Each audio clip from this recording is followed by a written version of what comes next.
Assalamu alaikum wa rahmatullahi wa barakatuh. Welcome, good evening.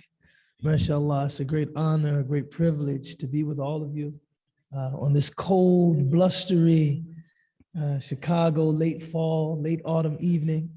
Alhamdulillah, it's cold outside, but it's warm at Tetlif, seeing familiar faces and being in conversation. And I really mean that.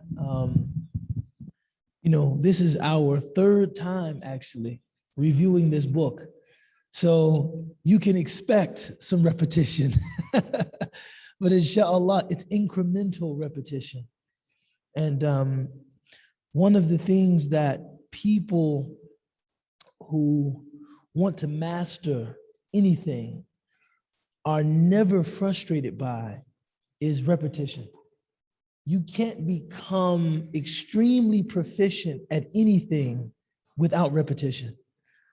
And undoubtedly, I'm assuming you will hear hadith tonight that you've heard before. And you will hear verses of the Quran that you've heard before. And you will hear stories that you've heard before. The goal in incremental repetition is to try to look for new shades of meaning, trying to look for deeper meaning. Because when you hear some scriptural guidance, it's not that the scriptural guidance is changing, but you're changing. So you might understand that now in a way that you couldn't 2 years ago. That, you might hear something from Ustadha Tahira that might resonate with you now in a way that it didn't resonate with you 3 or 4 years ago. So even though we've done this book, we've explored these meanings, I'm still urging you, and mashallah, we try to keep things new and renewed by bringing a different teacher every week, a different conversational partner every week, so that the synergy is new. But undoubtedly, you will probably hear some things you've heard before, but I'm still urging your attentiveness. I'm still urging you to try to be with us, try to be present, try to focus, and I pray that Allah benefits all of us this evening. Ustadha Tahira Ahmed, كيف الحال؟ وعليكم السلام ورحمة الله. How are you? Alhamdulillah. Alhamdulillah. Alhamdulillah. So the name of the book, the name of the book is Purification of the Heart. It was originally written as a poem, right? It's a didactic poem, right? A poem that contains lessons. And we look at a section of the poem every week and we just have a conversation, right? There's no, structure, nothing formal. We just have a conversation about the meanings. So this week we're discussing batar or wantonness. What are some of your initial impressions when you hear wantonness or the Arabic term batar? What are some of your initial thoughts? What comes to mind? Bismillah wa salatu wassalamu ala rasulillah. اللهم صل على سيدنا محمد وعلى آل سيدنا محمد وبارك وسلم. رب اشرح لي صدري ويسر لي أمري واحلل عقدة من لساني يفقهوا قولي. آمين. Well, first of all, I know I have an injury, but I did not want to give up the chance of being in conversation with Ustad Ubaidullah, alhamdulillah. And this particular topic is interesting, right? Because I'll be honest, it was a little bit challenging for me to wrap my head around where I have seen batar in Quran and in a hadith, where it shows up. And I did, as somebody who I guess is part of the madrasa system, right, in terms of traditional Islam, go back into where does this actually show up, right? And I guess as an aspiring scholar, that's one of the first things I did, because the way it's written in the text as exuberance, I don't know if that is the right like you're really good with like the whole lexical, like, I love how whenever you speak, you always go into the etymology of things. And I wonder if that is the correct representation. And I'm not saying that, Shaykh Hamza or anyone, Hafidhahullah, is misusing a term. I think the first response was actually, I started to question, like, how are we translating this? Does it actually reflect what we know within how it's represented, the word batar in the Quran? Because it does show up in, as you know, Surah Al-Qasas, وَكَمْ أَهْلَكْنَا مِنْ قَرْيَةٍ بَطِرَتْ مَعِيشَتَهَا, right? No. So that's where you see it in the Quran. And then in a hadith, it's very interesting. It's in the hadith where you've quoted many, many times, with Ibn Mas'ud radiallahu anhu, and I know Imam Nawawi like differs on the riwayah of this, but it shows up with what is actually kibr. Yes. Right? So please correct me if I don't remember it right. It's al-kibru batar al-haqqi wa ghamtunnas. No. So the batar there is actually, again, this is my understanding of the different, what the ulama say about this. So from what I remember, batar is like a defiance or denial. It's raddul haqq, raddul haqq, right? And ghamtun nas is ihtiqar. It's actually like lowering people. So I don't want to get into like the whole like, oh, like this is where it shows up, and that's why I'm confused about why is it exuberant. It's important to me personally because as a Muslim woman living in postmodernity, where there's constant like challenge of being presentable in a way that the average person looks at you and is like, okay, this person is,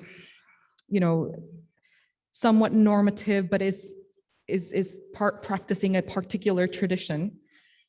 It is difficult, right? As a Muslim woman to try to figure out, okay, if I wear hijab, do I want to look presentable versus exuberant or whatever that really means? Sure.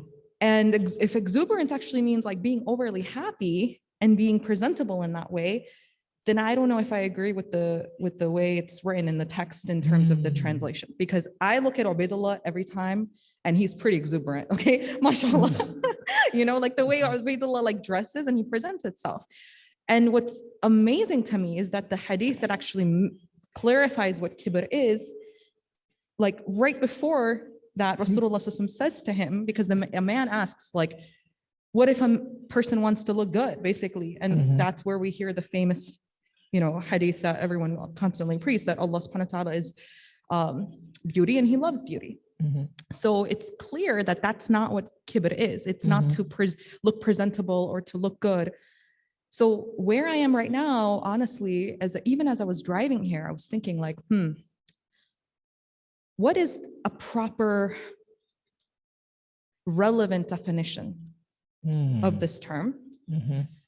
And where does it fit into our lives right now? I think I have sometimes when we're looking for definitions of words, we look past slang or colloquialisms when they actually illuminate or bring to life the meaning more effectively. Batar simply means doing too much. When somebody says he's doing too much, that's batar. You're doing too much. This is why he translates it as exuberance. The connection to the hadith of the Prophet ﷺ, when the Prophet said, al-kibru batrul haqq, it's rejecting the truth out of doing too much. And anybody who argues passionately knows what I mean. So imagine two people are arguing, right? When you are so personally involved in your argument that the truth is presented to you, but because of your personal investment in your ego or your image or your reputation, you can't halt at the truth. You keep going. Anybody who's married knows what I'm talking about. You know what I'm talking about. right? You're personally involved in the argument, so that even though the truth has been made manifest on the tongue of the other person, you can't stop and say, you know what? That's true. You have to say what? No, no, no, no, no, no, no, no, no, no, no, no, no, no, no. And it's a kind of arrogance, because whatever you're doing, you think that it's more worthy than the truth. You see what I'm saying? You think whatever you're invested in it more than you're invested in the truth. And that thing we're invested in is usually the ego. It's usually the self, right? Imam Shafi'i, he famously said, I have never argued with anyone except that my prayer was that the truth be made manifest on their tongue and I would have the honor of submitting to it. See, this is the person that's not arrogant. Because if I hear truth and you say it, I can acknowledge it and say, you know what, that's right. Because my investment is not in my ego. My investment is in the truth, right? But when we are deeply invested in our egos, we can never stop at the truth. You know, I've seen things where people say things that are just patently false, right? Just to protect their position, their argument. You know, I mean, this is a part of our condition. So wantonness, you know, one of the common ways that wanton is used in English is in connection with murder, with killing. If someone says they engaged in wanton killing, that means indiscriminate killing, that they weren't looking for a certain person or they weren't looking for a certain category of people. They were just killing everybody. That was wanton killing, meaning it was like murder that knew no boundary. It knew no limit. Those committing that murder had no compunction.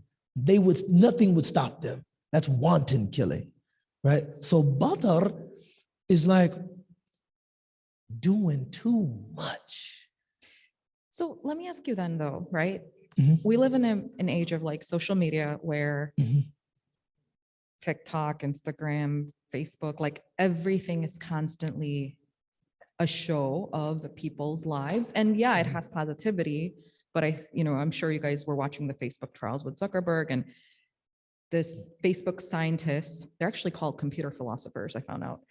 Wow. Yeah, there's a term for it that they set up. So the biggest issue is that they set up these algorithms to monitor and harvest data about you and different people. And then it can be positive influence if you're consistently utilizing it for positive things in your life. Like people follow like, events and programs that they're interested in, or they follow somebody that they really look up to.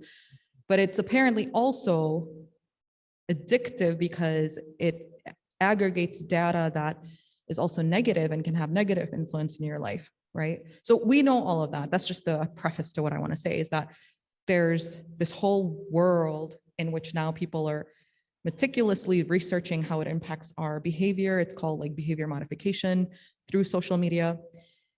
And so on that note, this topic I think is so relevant because when you say it's too much, well, what are we comparing that to? And how much is too much when it's almost like the concept of urf of like, okay, what is normative within a society? Well, now if you're a hijabista and you have like all these like different women to compare yourself to in social media, and someone shows up into a space and like people are like, oh, that's too much. Well, how do you navigate this question? Like, what is the standard anymore, right?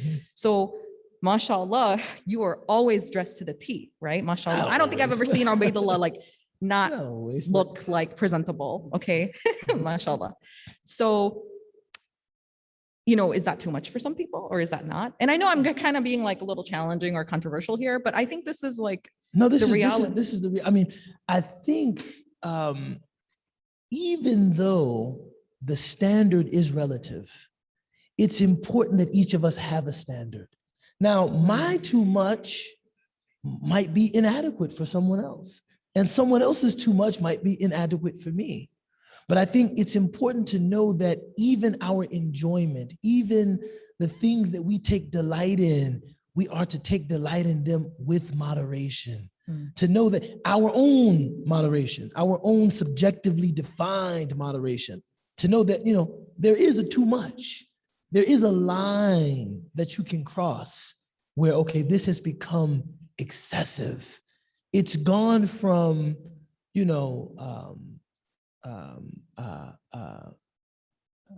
considerable to excessive, right? And butter is when the heart is when the heart is attached to too much, right? The heart is attached to too much. He calls that like a sickness. But the way he diagnoses it, he says, as for the disease of wantonness or butter, its definition is excessive mirth. Now, mirth, I would have never used that word. No one speaks like that anymore, right? Mirth is like mindless enjoyment, right? Mindless enjoyment. Enjoyment without principle is mirth. It's not good, clean fun. It's not, it's mindless enjoyment. And I'm not going to lie to you all. I often feel the need for mindless enjoyment. Like if I've been writing, or if I've been lecturing, or if I've been reading, sometimes I just want to turn on television. And if what I'm watching is too engaging, I turn the channel. No, I don't want to think. I just want to be entertained, man. Or you surf YouTube. I don't want to think. I just want, Imam Al-Mawlūd is saying, there is like, when a person inclines toward that excessively, this is butter.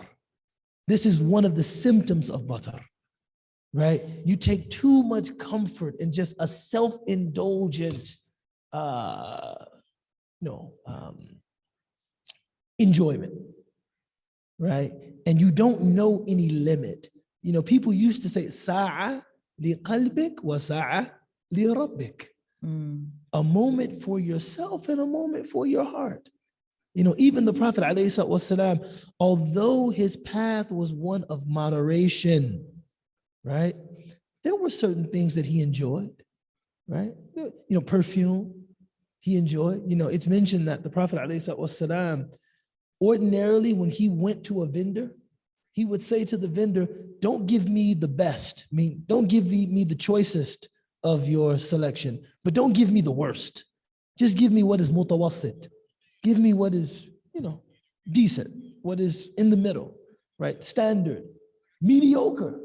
Mediocre actually means intermediary, but it has a negative connotation, right? Not excellent.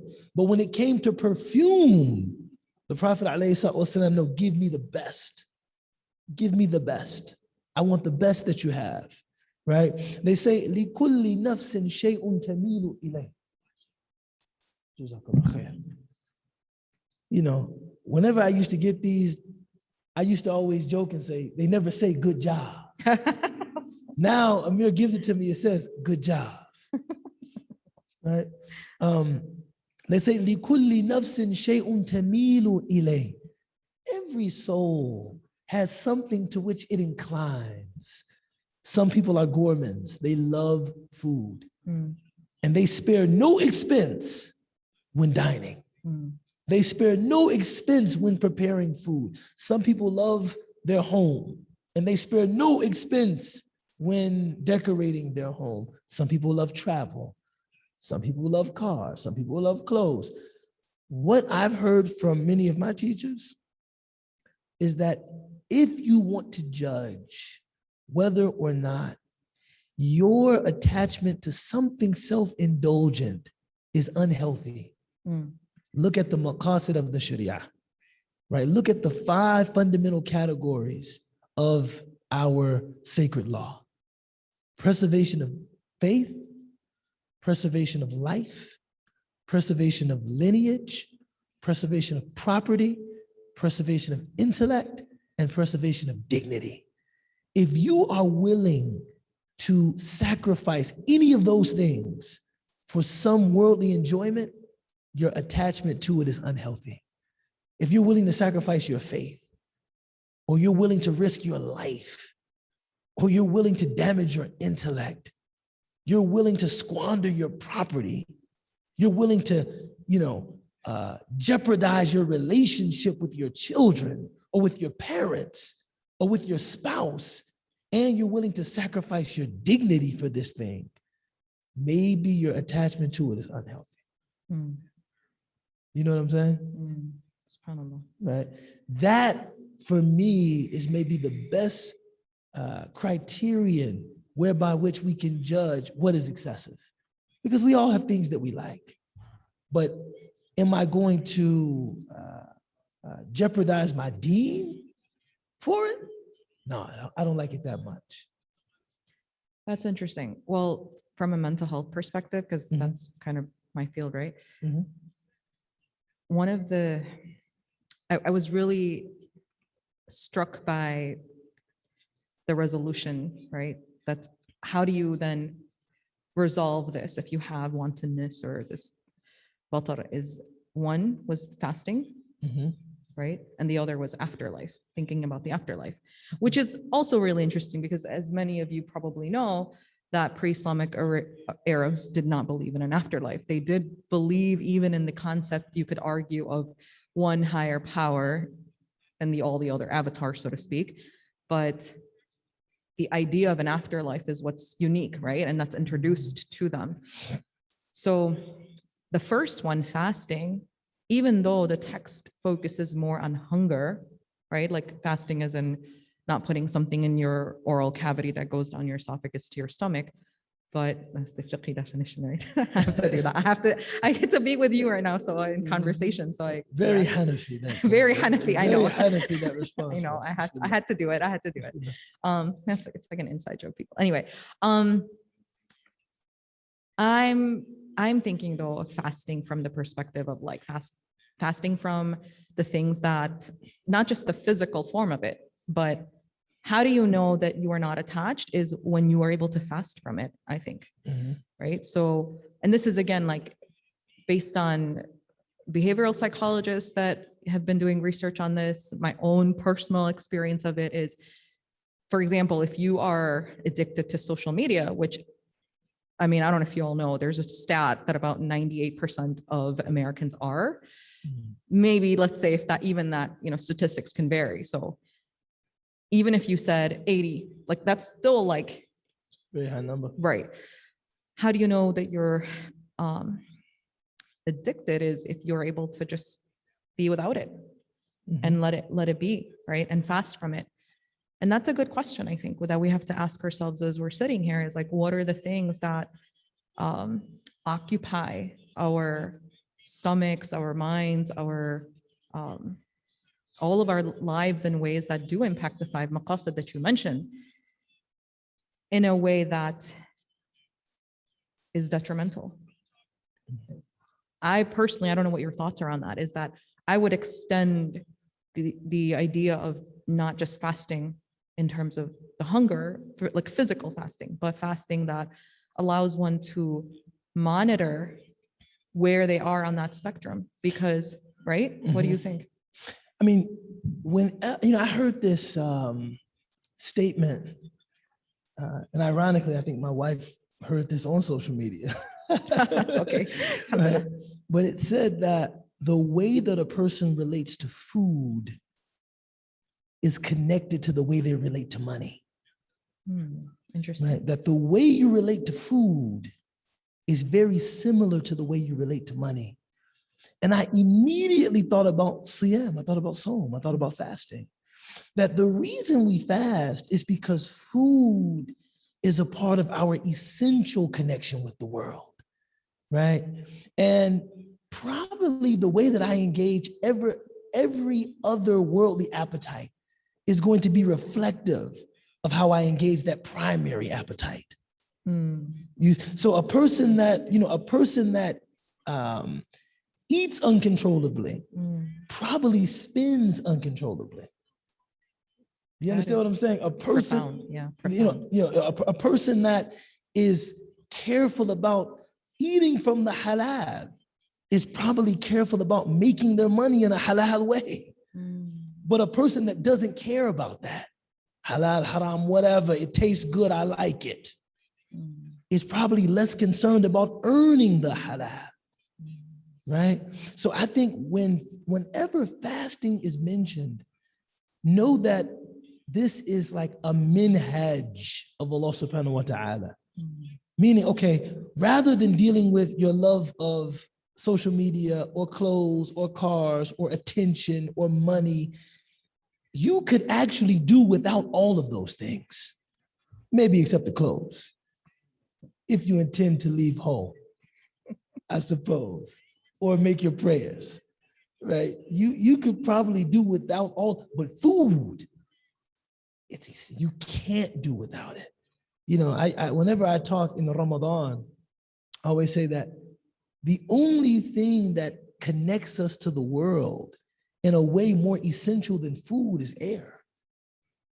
What if we had to fast from breathing? That would be deadly. Right? Allahu Ghafoor, Allahu Rahim, Allah is merciful, right? But food, this is my, you know, the food and the sexual appetite. This is how we are essentially connected to our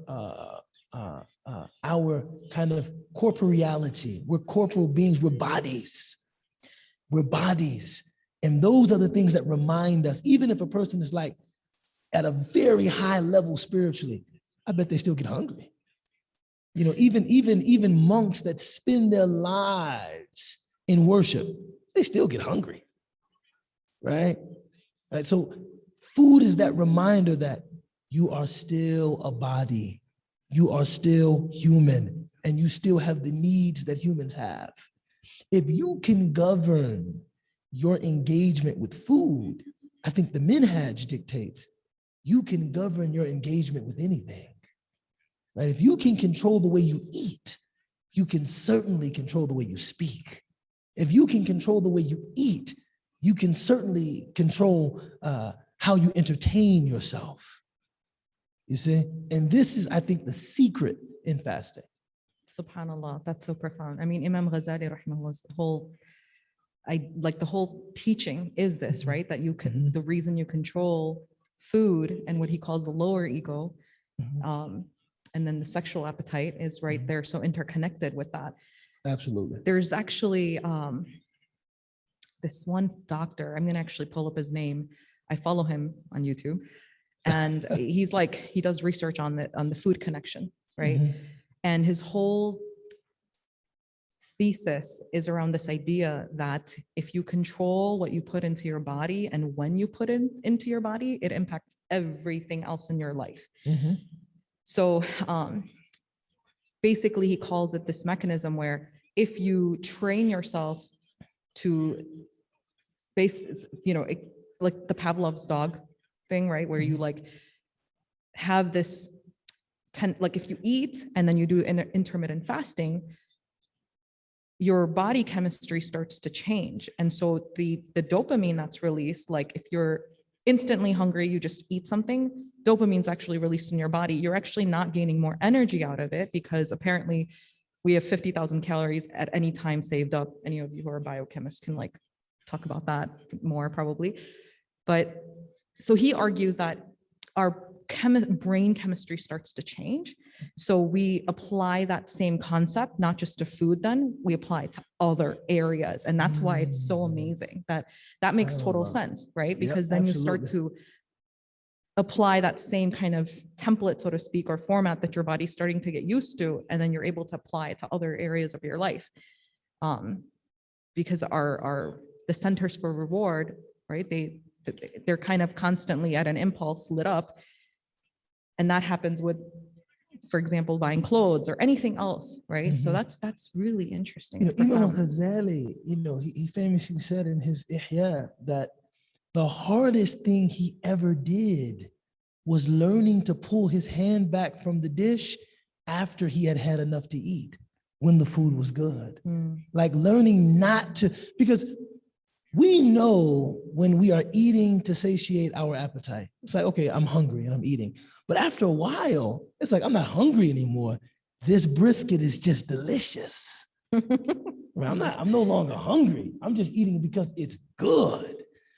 Imam Ghazali said when he was able to stop there and say, okay, I'm no longer hungry, I don't have to eat, he was then able to apply that rigor, that discipline to his entire life spiritually. Because I mean, when you think about the urge to go back to that dish, it's a primal urge. It's like as you were mentioning, it's like release more dopamine, right? Release more serotonin, like, because that's what's going to happen when I taste all of that grease, all of that salt. Look, I'm making you hungry right now, right? All of that seasoning, I'm going to be happy. That's what butter is. Butter is the want to feel that all the time, all the time, all the time. That's why he describes it as exuberance. When you want that feeling that you get when you, I don't know, maybe I should use myself as an example so as not to offend anyone else. When you pull a car out of the lot when you pull a new car out of the lot, there's a feeling.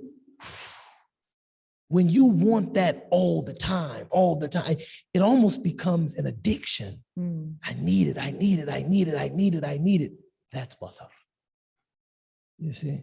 That's so interesting. Do you think that's also the reason why young Muslims are having such a hard time either staying in their marriages or, I know this is like coming out of the left field here, but I do want to put like something more practical to this. Like, if you think about, okay, because we're talking about like food and clothes and things like that. Like, I want to keep it real. Like, it almost feels like because we live in this Insta world where you can just keep having more and more and more, and there's constant options, as well as just that gratification that you get when you first meet somebody, and then you. This is deep what you're talking about, right? Like you meet someone, and those first 6 to 8 months, you're just like, oh wow, like everything seems to be like this. You know, that feeling that you're talking about, and then when that kind of starts to disappear, you're like, okay, gotta look for it in another place. Right. And so subhanAllah, like, and this is not just for Muslims, I think it's just a general state of society, right?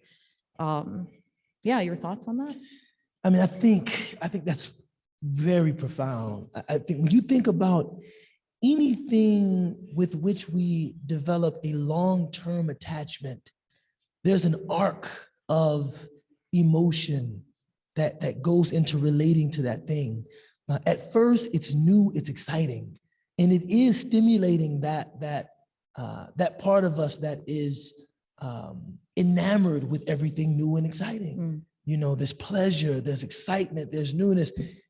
After that begins to plateau, then I think the only thing that will carry you is appreciation, is gratitude.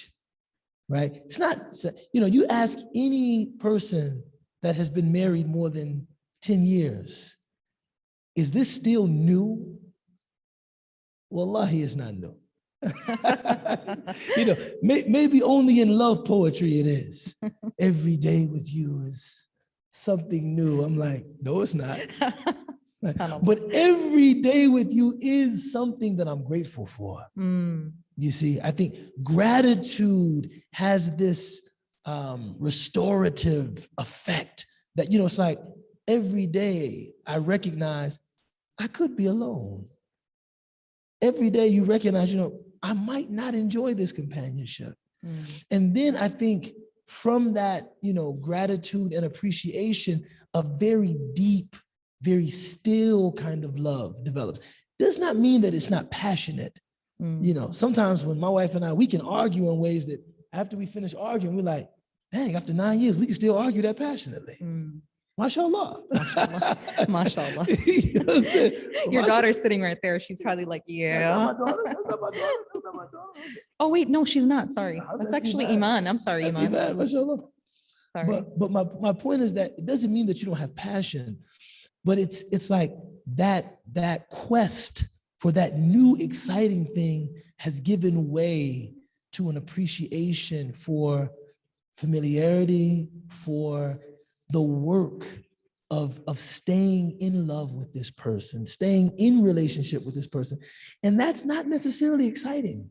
You know, Ibn Ata'illah, he said that, you know, one of the biggest misconceptions about the path to spiritual refinement is people expect it to be exciting, Mm.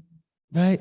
You know, it's almost like you're gonna sit with the Shaykh, and every time you see the Shaykh, he must smell like oud. Sorry, that's funny. He must.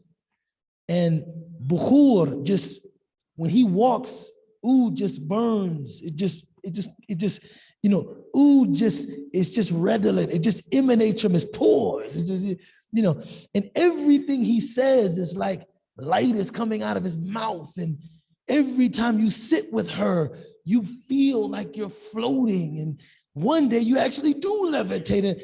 And he said, actually, the spiritual path is like licking a dry stone. Mm. You think your nafs enjoys discipline?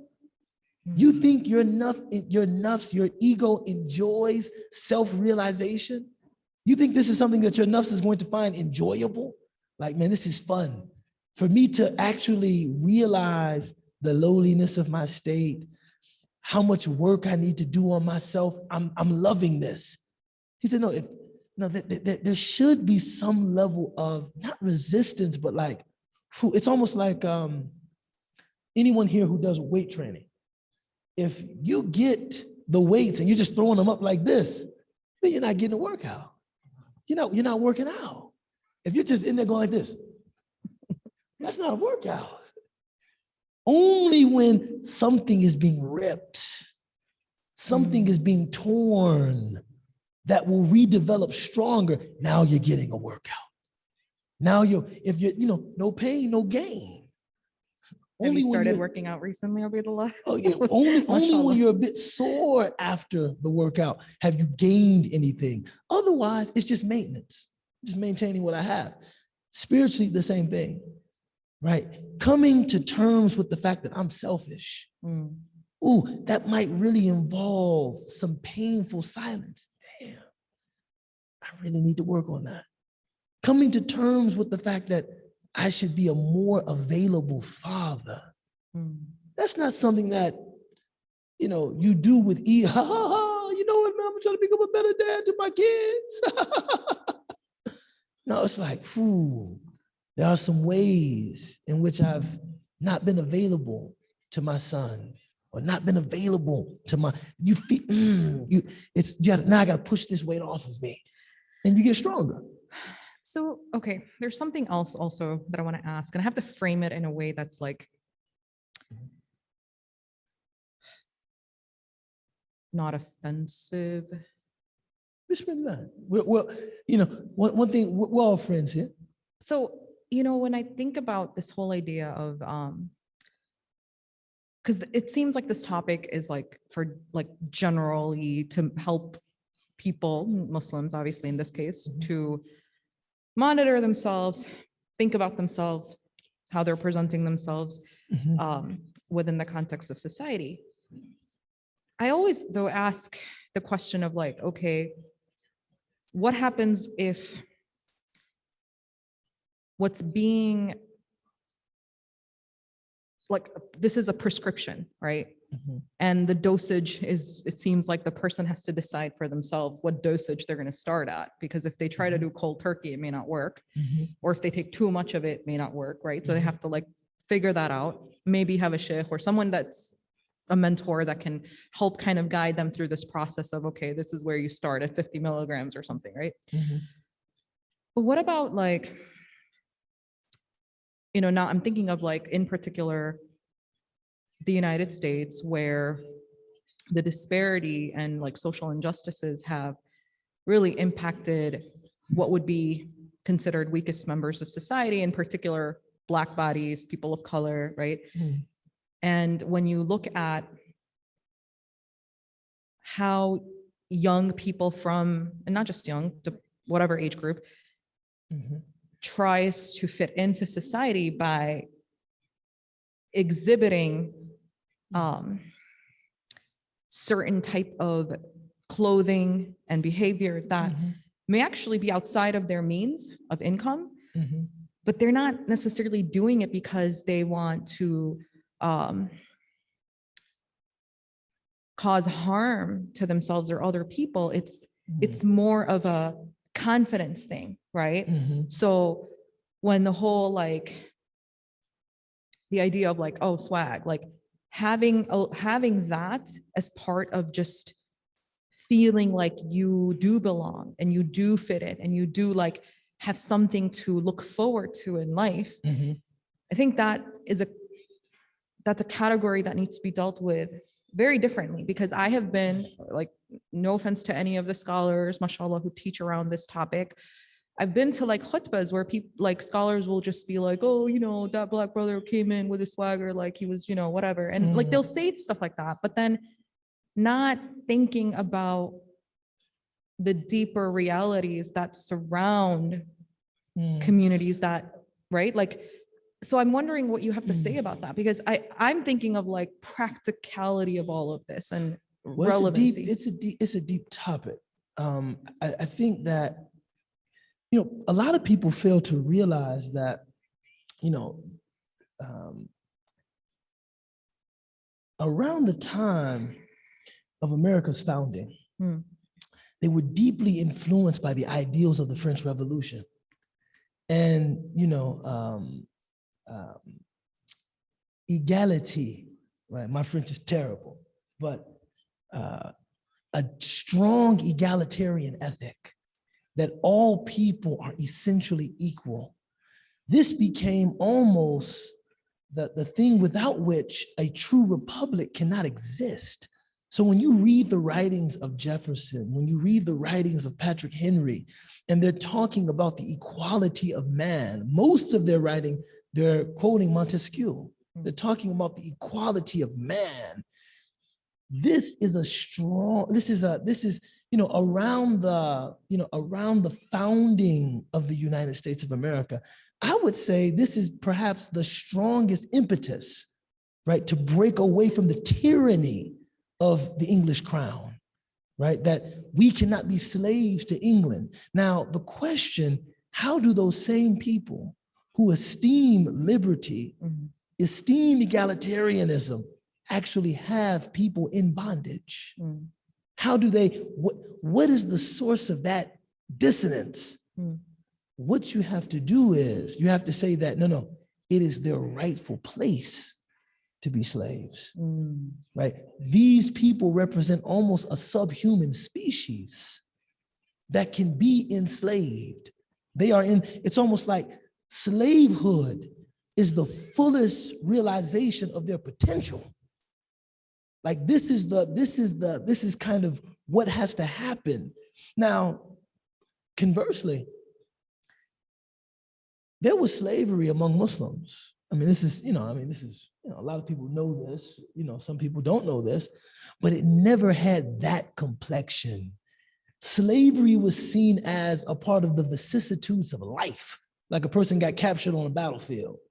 I got captured on the battlefield and I ended up a prisoner of war. And in pre-modern society, a prisoner of war ended up becoming enslaved. But it wasn't like they were born into a condition of servitude by virtue of the color of their skin. That's different. You know, this is like, the difference is like, in one instance, slavery became a person's lot. Like, man, I fell into this. You know, this is just the unfortunate condition that I fell into. The other iteration of, you know, enslavement, you know, I was born this. Being a slave is the fullest realization of my potential because I was born this way, right? For people who had to labor under those kinds of presumptions, naturally, their preoccupation becomes disproving that there's anything inadequate in their humanity. That becomes that is one of the unfortunate outcomes of Black oppression in America, is that it becomes almost an obsession to prove your worthiness.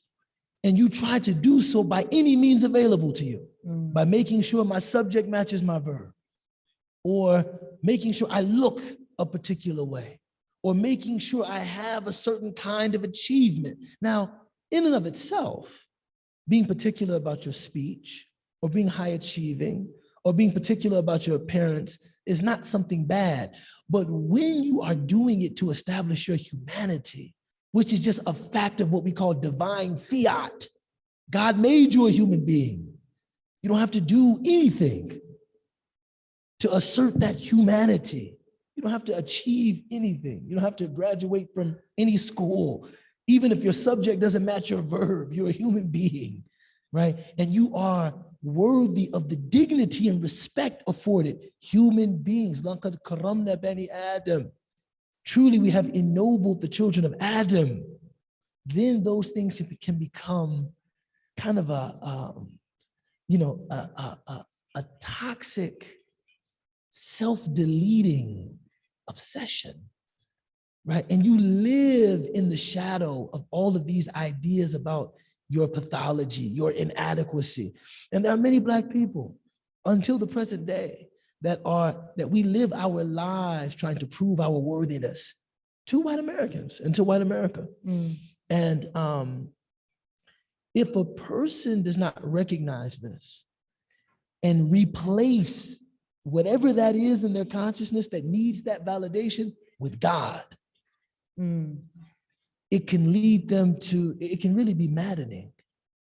It can really be maddening, especially when society is dedicated in different ways to reaffirming that inadequacy, right?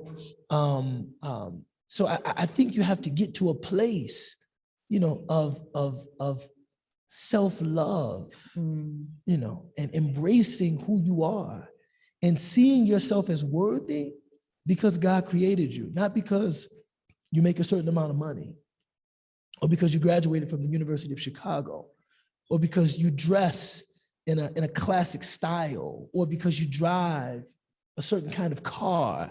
And this is the place that I think, Jazakallah khair, I think that religious folks generally, and Muslims in particular, we have a lot to offer to the liberation of Black people, man. Right? Not just changing policy and changing laws, but man, remove the chain from your mind, right? But don't do so in a way that's self-defeatist. See, some people want to relinquish white standards by putting themselves in disadvantageous positions. I don't care about education. I don't need no education. I don't need no professional, I don't need no professional degree. I don't care about wearing a suit and tie. Wait, hold on, wait a second. I appreciate that you're trying to assert your worthiness outside of anyone else's standards, but do so in a way that is edifying to you. Do so in a way that gives you the ability to perpetuate the kind of life you want for yourself, for your family, right? But do so with your conscience free. Do so with your mind free. And I think that this is, this is still, a struggle. This is still a struggle. This is still a struggle. But I mean, in terms of like somebody saying, this Black brother or any sister walked in with their swag, I feel like, number one, I mean, if we can just step away from some of the intellectual stuff, why are you paying attention to them so hard? What, you a sucker? What, you a lame? Why are you watching them so tough? Really, I mean, I think with things like that, again, I think it's relative because one person's esteem, one person's dignity is another person's, excess. So like, of course, with regard to like women in the community, the relative term is tabarruj. The mutabarrijat, yani tabarruj. Everybody, how do you separate what is tabarruj, like this proud self-display, from dignity? From, for someone that, I present myself like I respect myself. My grandmother used to tell me, well, there's nothing more attractive than a woman with dignity. She walks like I respect myself and I regard myself with seriousness. Now, for someone else, that might be tabarruj, like she's bursting out. No, she's just, for her, that's thiqah fi nafs, I'm confident in myself, right? I'm proud of who I am. I'm proud of what I believe, right? And I want to represent that proudly. So I think it's never safe to think that we're in a position to judge, someone's, line. This crosses the line. I think it is, if you have a relationship with the person, it is okay to remind them that there is a line, right? There's a line. And they should assess for themselves. Do you think that it's like, babe, you came in today with, platinum bracelets all the way up to your arms, man. You think maybe you crossed the line? You know what I'm saying? You think maybe this is going too far? But for you to say, based on your own subjective standard, that is definitely crossing the line. I think it's enough to remind people that, we don't want to become excessive with this stuff. And if that person in their, conscience can say, no, I don't think this is too much. I think it's fine. You've given da'wah. We don't have to, but, casting aspersion onto people and he thought he was so much. And, Ibn al-Qayyim al-Jawziyah in Madarij al-Salikin, he said, dhikru dunya bila sabab, qubhan aw madhan, dalal. Talking about the worldly possessions of another person, right? Whether you're excessively praising what that person has or excessively disparaging what that person has is a kind of misguidance. Why are you so concerned with it? Sometimes the person disparaging it, they're more involved with it, the person that has it. You know more about it than him. Man, what does he need with a car with a wood grain steering wheel where the wood was sourced from Tora Bora? I didn't even know that. He run around with a car that was made. There's only 25 of them made, and he had to have one. There's only 25 of them made. I didn't even know that. You're more involved with it than the person that has it. It's dolal, and usually it's a way of saying, not look at her, how messed up she is. Look at me. Look at how correct my standards are. Look at how good I am. See, I'm not the guy that is, excessive. I'm not the sister that's out there. Look at me. Look at how great I am, right? Really, when I hear people criticize other people like that, what I hear is, if only they were more like me, then they would be good. If only they had my standards, they would be okay. And that's a kind of kibr. That's a kind of like excessive, that's a kind of vanity. Well, I mean, I'm me and they're them, and I have to mind that there is a line of excess in dunya and indulgence, and they also have to mind that there's a line of excess in dunya and indulgence, and we should both know that our religious responsibility as Muslims is to try not to step over that line.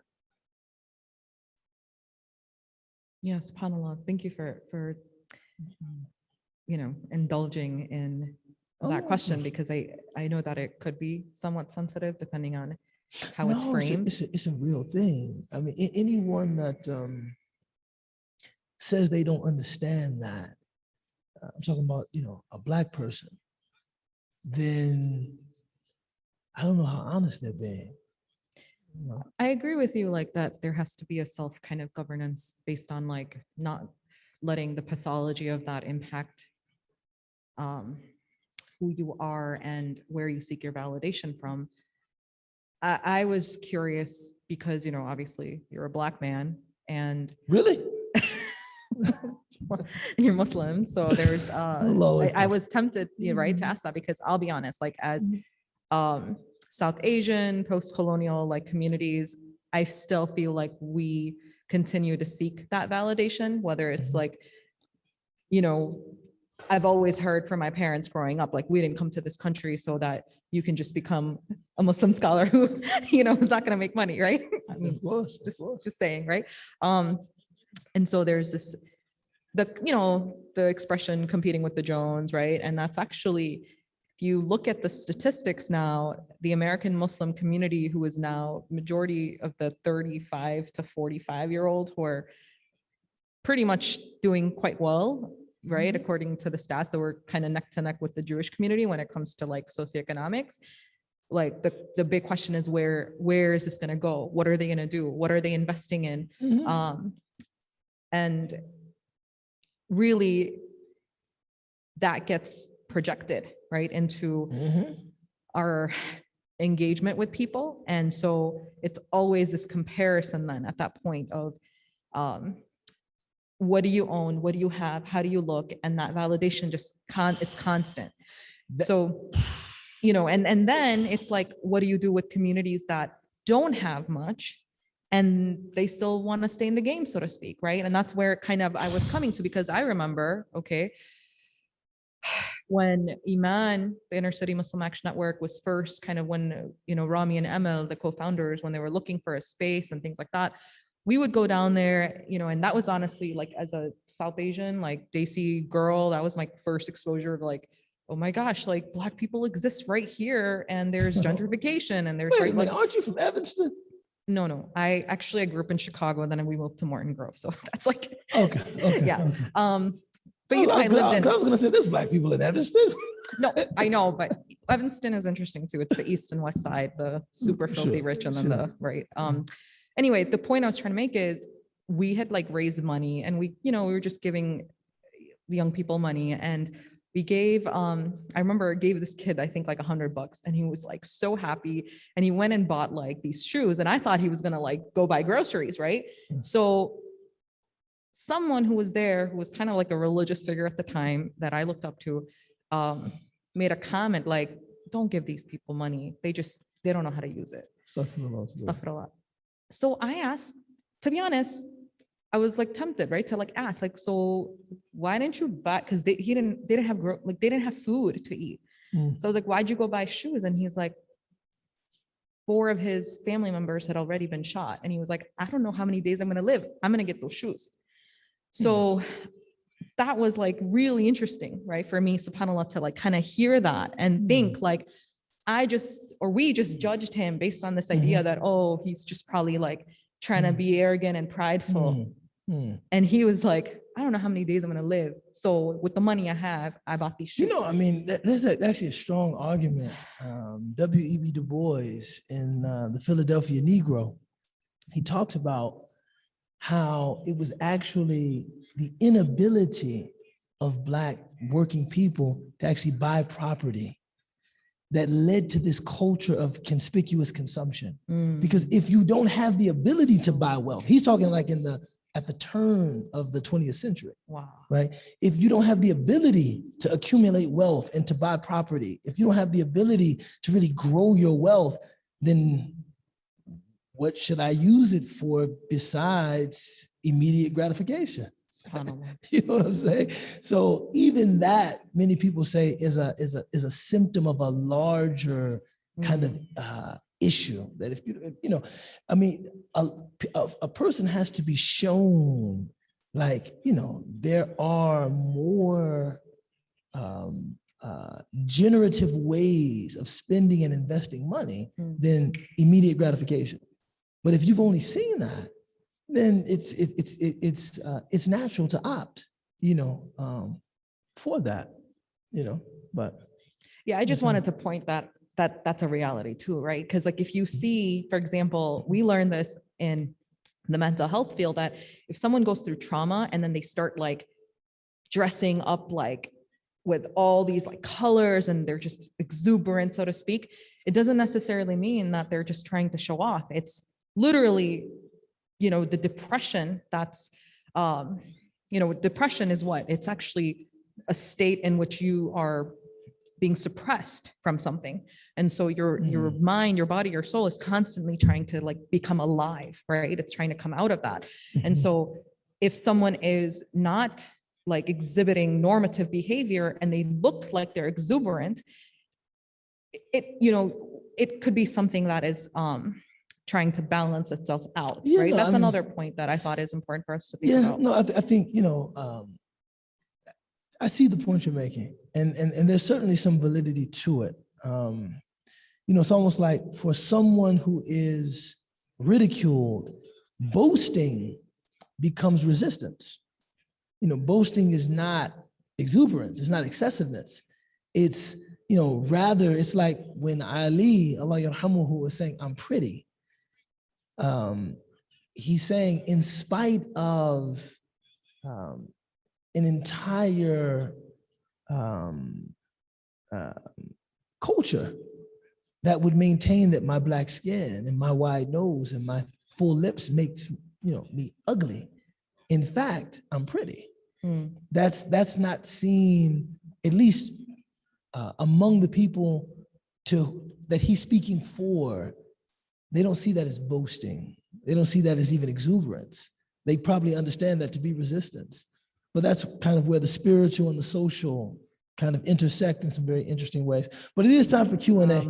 And you talked quite a bit about exuberance and excessiveness, and I'm wondering why it just felt like we were all over the place, and I didn't really feel like there was a focus on the wantonness. Well, this disregard for it. Can you say something more about that? So I think what we were attempting to talk around was that disregard for the consequences of your behavior comes from the enjoyment of indulging yourself. You see, this is when you are indulging yourself, you find it so satisfying that you don't think about the consequences of your behavior, right? So a lot of what we talked about were just different places where we overindulge, different places where we do too much. And that's why, I was attempting to define wantonness in a very easy to understand way. And I say wantonness is doing too much. When you're doing too much, but you're not doing too much just because it's something to do, because you enjoy it too much. Wantonness, I think wantonness is getting so lost in the pleasure produced by the act, you don't even care anymore if this is haram. It's too, I take too much delight in it to stop and think, wait a minute, God is going to ask me about this when I meet God. Maybe I should slow down. Maybe I should stop. No, I love it too much. I'm too satisfied by it. It's like, an expression of wantonness is like when a person says, if loving this is wrong, I don't want to be right. See, that's a wanton expression, meaning I don't even care anymore. It's almost like I'm too far gone. I'm too into this now. It has, in a sense, seized me. So I don't have the ability to reason and think, wait a minute, is this unhealthy? Should I be doing this? Wait, am I doing too much? Let's go. It's just like, a lot of addictions are expressive of wantonness. If you ask someone at the onset of a drug addiction, many people that have experimented with this drug have lost their livelihood, lost their connection with their children, damaged their health irreparably. They don't care. See, that's wantonness. What they're getting from the drugs in those moments is too much to say, you know what, maybe I ought to slow down. No, it's like you're too into this. You've gone too far. And that's why we were saying it's about doing too much. So actually our conversation was about all of these areas in which we find that it appears that people are doing too much, but maybe they aren't, or what does it mean to do too much? So, I mean, I think we did move around quite freely, but I think we stayed on this topic of overindulgence, super satisfaction, right? Overindulgence. And Allah knows best. We have a question. Yes. I want to ask one of the questions online first. Oh, sorry. I'm sorry. Hi, Saddam. This concept of depriving oneself, how to balance this so you don't feel guilty enjoying things? You want me to re-ask the question? Yeah, can you say that again? This person says, hi, Saddam. This concept of depriving oneself, how do we balance this so we don't feel guilty enjoying things? don't know if you said depriving oneself. I think it was monitoring, right? And trying to balance out what is a need versus a want, right? I think that's the first question, is really what we established so far in this conversation is that there's going to be a spectrum, I think, of how people understand what is normative for themselves. But I do think that there are some standards, right? And if you're Muslim and you're practicing, a practicing Muslim, I think there are some very kind of simple prescriptions, right? All throughout the teachings in terms of the Sunnah of Rasulullah sallallahu alaihi wasallam of what would be considered moderation. The difficult part for us to decipher is like, okay, what is moderate when it seems like everyone else is doing something that I'm not even meeting halfway at, right? So I want to go back to this idea of really monitoring what this means for yourself. Are you becoming addicted to something, right? So I'll be honest, like I love oud, like fine oud, like I'm a collector of fine oud. And, you know, like every time I go anywhere close to UAE, Qatar, Abu Dhabi, like my mom was always like, buy gold, don't buy oud. I mean, because, you know, in her mind, it's gonna, even though oud is actually, like real oud is quite expensive, right? Like the actual wood of it, because it's endangered now. So the question that I often ask my own self is, who am I answering to? Like what is Allah subhanahu wa ta'ala the focus point in what I'm doing? Or is this coming out of an insecurity? So I think those are good questions to ask, because I don't have a golden answer for you, the person who asked this excellent question online. I think a starting point really would be asking some good questions around what is the behavior you're specifically targeting? Who are you doing this for? What is the validation? What's the insecurity around it? And can you fast from it, right? Mm-hmm. Going back to that point of, can you fast from this and see what this produces for you? And what does progress look like for you? Because personally, I think that anytime you try to modify behavior, it should be something that's sustainable, and it's going to be different, right? Like everyone's going to have a different vantage point. If we go to any of our social media pages, like even right now, right? One person could look at someone's page and say, oh my gosh, this person has like too many selfies, or this person is trying to be way too dapper, or whatever, right? That would be a way to list page. Just kidding. I had to take that. I don't have any social media. Everybody Okay. knows that. Okay, mashallah. But then on the other hand, someone could argue that actually gives young Muslim women who are considering hijab a model of that, right? How do you start to do something that is already considered, and I think the sisters here who do wear hijab can understand some of what I'm sharing here, is that when you're looking for role models in that way, right? So I would suggest to take a pause, to take a moment to reflect and to think about what are those behaviors, and really thinking about how do you measure your progress, and before you even start doing whatever you're doing, because you don't have a way to measure what success looks like. Now I sound like I'm like talking from Kellogg's Business School right now. But yeah, I think that would be a start. What do you think, Abdullah? You know, the Prophet alayhi salatu wasalam gave a very simple prescription, and Imam Al-Mawlūd echoes it in the book: mix some of your enjoyment with the remembrance of death. You know, and it's not to like be a Debbie Downer, and it's sobering. You know, you could be enjoying something and man, this is great, but you know what? It will all come to an end, Habib. Like my friends and I, there are things that we do, we enjoy, but to be able to look at each other and say, man, that was fantastic. But subhanAllah, the most important thing is that inshallah, you know, we know that, you know, this is just the dunya. It's just the dunya. Sometimes I think like there are things that I'm very, very excited about, but I have to remind myself, it's just the dunya. Yeah. And like everything else in the dunya, it will get old, it will get tired, it will expire. And, and if it doesn't do any of that, I will certainly be leaving it. It will not accompany me when I go, and I've heard many people of great means in conversation with each other, and they say, you can't take it with you. That's actually sunnah to say, you can't, hey, can't take it with you, man.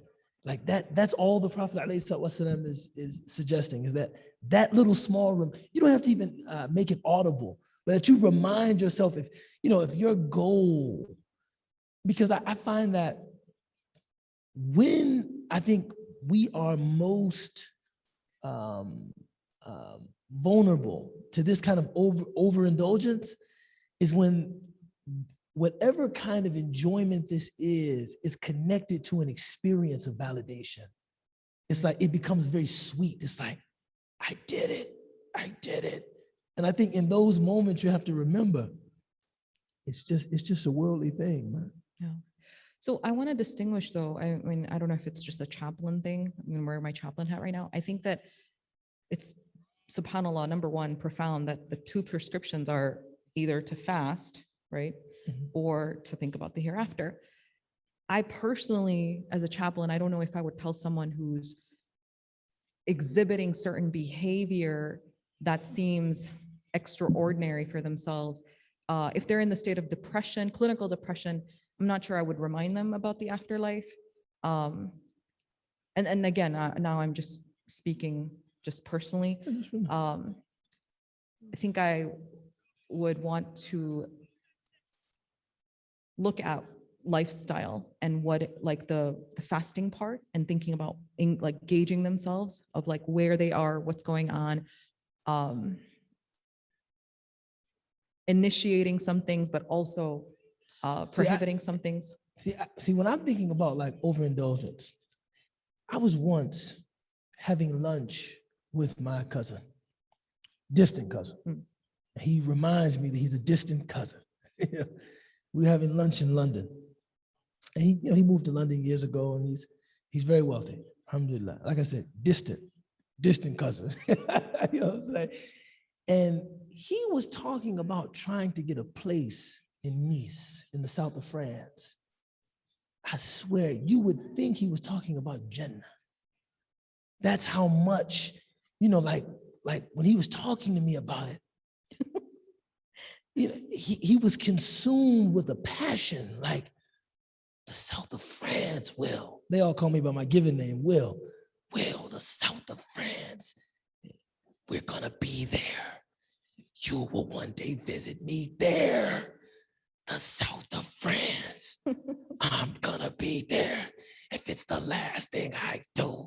And I'm just looking like, Habibi, it's the dunya. It's like, Habib.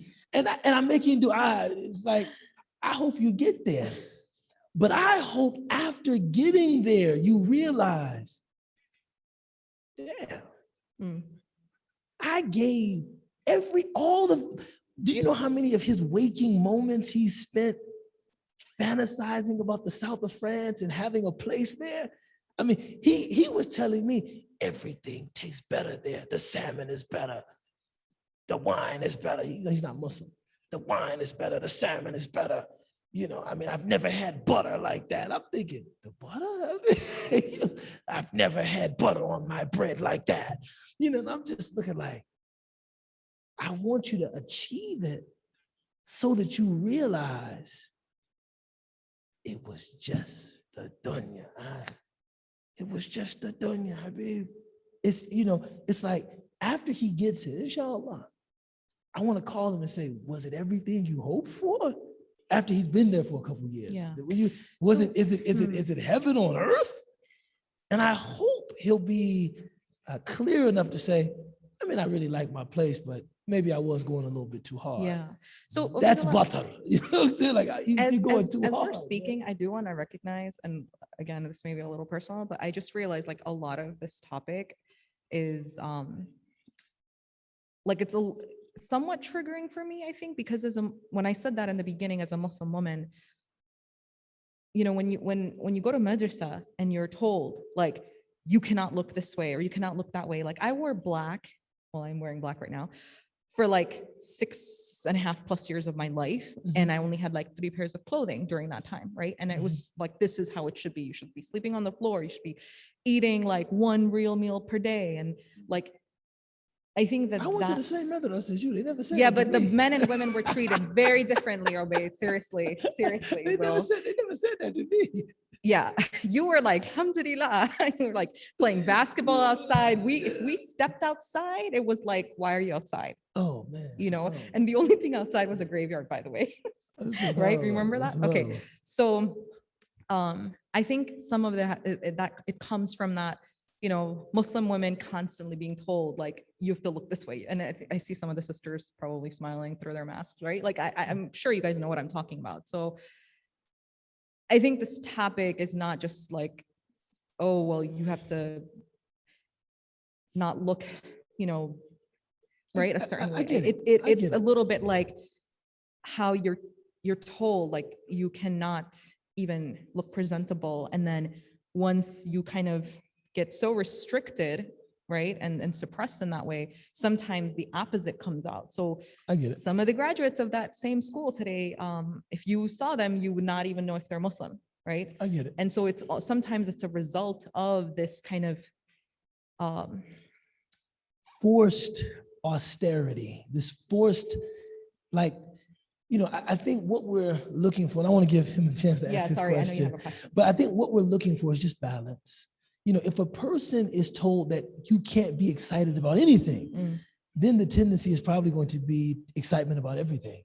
If you're told you can't be into your appearance, you can't be into where you live, you can't be into art, you can't be into, you know, what usually happens is that there's an excessive engagement with those things. And like as a parent, I want to raise my daughter to have discipline, but I don't want to keep her so sheltered that when she gets to college, it's like, hell yeah, I'm out, I'm free. You know, you want it to be where it's like, you want to give enough exposure that you can kind of put things in their proper place. It's good to like what you're wearing, and it's good to appreciate how you look, and it's good to have worldly dreams. You know, I don't want to ridicule my cousin too much. I mean, it's like, okay, he has a dream. But I think what the chapter is warning us against is like, don't be so engaged with the dream, that dunyawi dream, that you're willing to do anything. Right? I mean, I could bring up something even more controversial, but I don't want to get in trouble. Okay. You know what I mean? But you know, but I'll bring it up. You know, but if somebody, yeah. He's saying he's got a question. Or wait, you didn't get to answer? Hold on now. Okay. Hold on, Bismillah. You roasted me at the beginning of the class. But you know, it's almost like when I think about like a person thinking of their professional advancement, and they really want to advance professionally. But if somebody propositions them in a way that offends their own morality, do you care about the goal so much that you'll do it? It's like, I mean, I have to be the biggest star in Hollywood. I mean, I have to. And even though this proposition offends me, I gotta be there. I gotta be there. That can be I'm not saying there's coercion there too, but that can be a kind of unhealthy engagement with the dream. Like, at what point do you say, yeah, I mean, I want to get there, but I'm not going to do anything, man. I'm not going to do anything. It's not that important to me. Bismillah. That's a very nice color on your sweater too. Since we can be into what we wear. First of all, Jazakallah for all your efforts and the wisdom that you guys have shared. May Allah bless you both and for all your efforts and accept them. I think that last point actually reminded me of what Dr. Will said a couple of weeks ago about the fleeting desires of the heart in this dunya, and that those desires, when you have them, or your aim and your goal is for the akhirah, then they're more sustainable in your heart. and they stay there, because once you get those desires, you just want the next thing that comes up, right? This is a very good point. But my question actually was something about something that you had mentioned earlier. So we talked about when you're close to somebody and they go close to crossing that line, and you just remind them of that line as a form of da'wah, like that's what you say to them, and then it's up to them.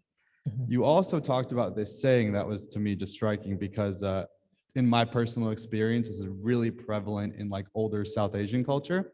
Talking about the worldly possessions of another person, whether praised or disparaged, is severely misguided.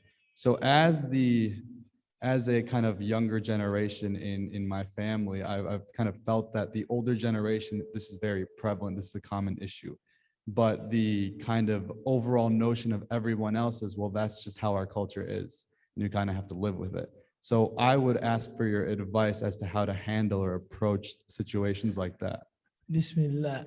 I think showing some disinterest, because often when people talk about those things, it's supposed to be juicy. When they're telling you about, you know, the new car, the new home, the jewelry, the yacht they bought, or what their family member has in the Khalij, or you're supposed to be completely wrapped. What? You know, Imam Malik, famously said that there's only one person worse than someone who gives up their hereafter for their worldly life. Someone who gives up their hereafter for someone else's worldly life.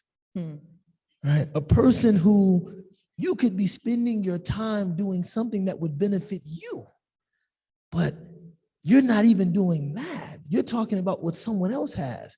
And I think that it's unfair to say like it's a South Asian. This is the world we live in. I don't know when. I mean, I suppose it's always been a thing, but never to the extent that we see it now. You know, when it's like we know what Beyonce bought Jay-Z for his birthday. Who cares, man? It's like she bought him a one-of-a-kind Rolls Royce, and I'm just like, mashallah. I mean, what do you want me to say? I mean, it's like, mashallah, you know what I'm saying? But you have some people that I've seen this, like if you go to any barbershop in Black America, people are talking about this with like a tear of joy. Jay has a one-of-one Rolls Royce. You don't understand. I say, they have a private jet. They have a private jet. I'm like, mashallah. I'm happy for them, man. That's a great thing. I don't know. But you have some people who somehow they can obsess over what other people. It's like there's nothing more exciting than talking about the acquisitions or attainments of another person. You know, oh man, let me tell you, you're not gonna believe this. And I think the best thing you can do is politely appear, not disinterested, but just like, oh wow, man, that's really cool, right? Because if you appear like you have strong distaste, that's too much. If you're like, I don't want to talk about uncle's money, it's like, whoa, dude, slow. But if you just appear like, really? Dang, mashallah. But how you been doing? I think they get the message like, okay, he's not jealous, he's not mad, he's not anything about it. You know, because I don't want people, oh, you're just jealous. No, I'm just like, I've had people say that to me. They'd be like, do you know that Kanye is worth $6 billion? I said, mashallah. Oh man, you just jealous. What am I supposed to do? Get angry or get happy? I said, mashallah. You know, it's just like, Kanye, he worth 6 bill tickets, 6 billion. Mashallah. Yeah, so I think just showing as much indifference as you can show. It's like, oh man, that's like, wow, that's really cool. That's really cool. Or like, really, I am so happy for them. And on to the next, and let it be sincere, not like, I'm so happy for them, but like, really, that's great, man. That's really cool, man. But I'm not gonna ask you like, what color is it? What? Did you sit in it? Oh my God. I was just like, oh, that's great, man. I'm happy, man. You know, I'm happy, man. And that's it. You know, and I think a person kind of gets it that he's not angry, he's not jealous, but he's not excessively engaged. He's just like, oh, he's like in a bit of a distant way, he's happy for them. Oh, that's great, man. That's cool. That's awesome. You know, there's research that men are actually they have more impulse to visceral things than women because of both testosterone as well as like just how they're programmed. So like for like the way the length of what you talked about the car itself, right? Like it's so interesting to me that like I feel like the brothers are just like, oh, okay, like what was it? What was the car, right? Like I think there's research that women actually know what happiness is more and are more content with whatever it means to be happy. You know, Steven Pinker actually said that men are that one of the real substantive differences in terms of brain function in men and women is that men have a tendency to be more obsessed with things, and women are more concerned about people, about relationships and things. But you know, I mean, which is probably not a surprise. I mean, you know, Just saying. You know, it's probably not a surprise. That's why it said if men don't imitate women in their natural virtue, women will imitate men in their natural vice. Shaykh Hamza said that, not me. Can you repeat that? If men don't imitate women in their natural virtue, women will imitate men in their natural vice, right? If men don't try to be more like women in many different ways, women will think, why am I doing this? And they will try to be more like men. Yeah. You know, it reminds me of the hadith of Rasulullah where you mentioned that he loved oud, right? And then often it gets translated as that he loved women, but actually I personally think in the research I've done, it's femininity. It's this idea of femininity and not, right? Yeah. So that's actually really interesting that it all kind of, right? How do you think about that? Did we have one last question? Did we want to do that because of time or? I don't know where we are. I think Amir's sitting there, the man that. Are we done or with Johnny Cash, the Tet Leaf, the man in black. Let's wrap it up. Bismillahir Rahmanir Rahim. Wal asr innal insana lafi khusr illa alladhina amanu wa amilu salihati wa tawasaw bil haqqi wa tawasaw bis sabr.